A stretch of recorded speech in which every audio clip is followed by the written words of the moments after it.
কেন্দ্রীয় কমিটির পক্ষ থেকে শুভেচ্ছা এবং অভিনন্দন। আপনাদের সকলের উপস্থিতি আমাদেরকে সত্যিই আনন্দিত করেছে, কিন্তু শৃঙ্খলার স্বার্থে শুধুমাত্র জাতীয় নাগরিক পার্টি এনসিপির কেন্দ্রীয় কমিটির সদস্যগণ আমাদের সঙ্গে ভিতরে যাবেন।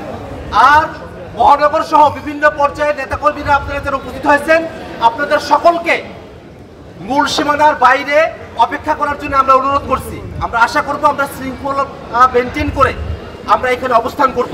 আপনারা নির্দিষ্ট জায়গার উপরে অবস্থান করবেন।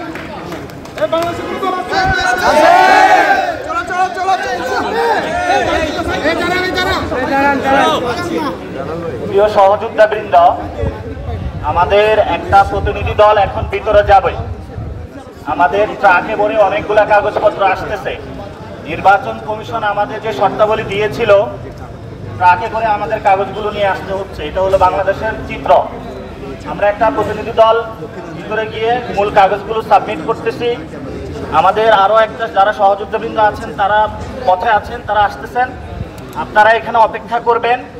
আমরা ভিতরে জমা দিয়ে এসে আমরা সবাই যারা আমরা রাজপথে যুদ্ধ করছি এতদিন, ভবিষ্যতেও করব, আমরা একসাথে সবাই মিলে সংবাদ সম্মেলন করব। সেই পর্যন্ত আপনারা সুস্থ এবং সুন্দরভাবে এখানে আইন শৃঙ্খলা যারা আছেন তাদেরকে সহযোগিতা করবেন এবং দায়িত্বশীল আচরণ করবেন। ধন্যবাদ সকলকে। ইনশাআল্লাহ।